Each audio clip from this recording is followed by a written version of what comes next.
There are plenty of ways you can get yourself banned in a game. Cheating, obviously, boosting, even unsportsmanlike conduct can get you the hammer. But we may have just seen the most bizarre reason yet: playing too much.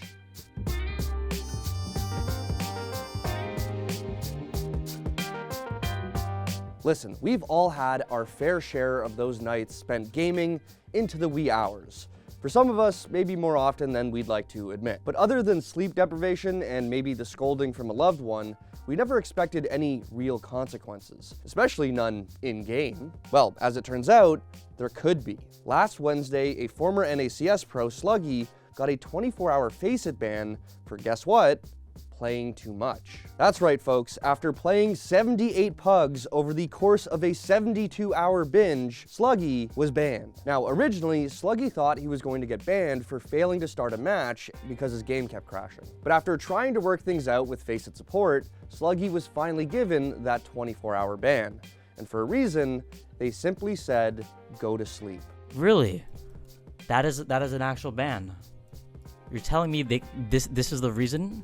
Despite a third party taking away Sluggy's God-given right to play CS to his heart's content, the reaction online was almost entirely on Faceit's side. Replies like "reality check banned" and "you've become a legal liability" were just some of the responses in favor of Faceit's decision. Shitposting aside, a lot of people seemed actually genuine about this, with some going so far as to say that Faceit might have a responsibility to step in at times like this. But do they? From Death Stranding to Warframe to the OG Wii touch grass message, games have often suggested players take a break from playing. Now, from what I can gather, games don't actually have a legal responsibility to tell you to take a break, so it's more out of goodwill, and for good reason. As linked to in the other articles on this story, gaming for extended periods of time has a lot of health concerns that go way beyond just simple eye strain. Similar to the years of concerns we saw over sitting too long during office jobs, one of the most common side effects in these more extreme gaming cases is a blood clot that can often result in death. In 2011, a 20-year-old man died after consecutive 12-hour sessions of Halo. The next year, a teen died after binging Diablo 3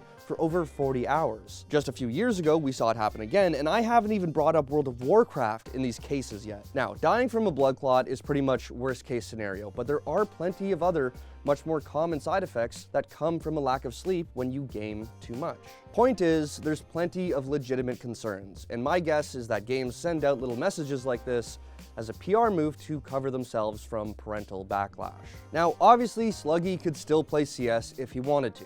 A Faceit ban doesn't equate a VAC ban, but it still sets a very interesting precedent. My assumption is that an admin saw his stream and decided to do what was best for the guy, but I can't help but wonder if it wasn't just the right call, but one that should be the rule. People often point to countries like China for their draconian rules on internet usage in gaming, but in these very extreme situations, should developers step in? But what's the threshold?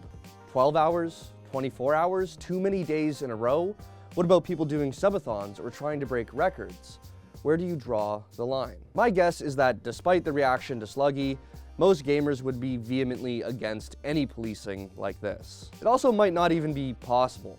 I'm not exactly sure what the rules are on banning someone from playing something that they paid for, even if it is for their own good. But if we treat gaming addiction like a real addiction, as some do, sometimes intervention is the best way to start helping. Now, obviously not everyone in these situations is dealing with something as severe as an addiction, but let me know what you guys think. Did Faceit make the right call here? And should games ever limit how much you can play, even if it can save your life? But I also, like, my brothers used to make fun of me because I would like when I would ask to use the computer back when we just had a computer, they'd make fun of me because like every 20 minutes they'd come down, I'd be playing a different game. I'd like play a game for 20 minutes and be like, okay, now I want to play this game. And I'd play, but it was because they didn't let me play that much. So I needed to like try all of them.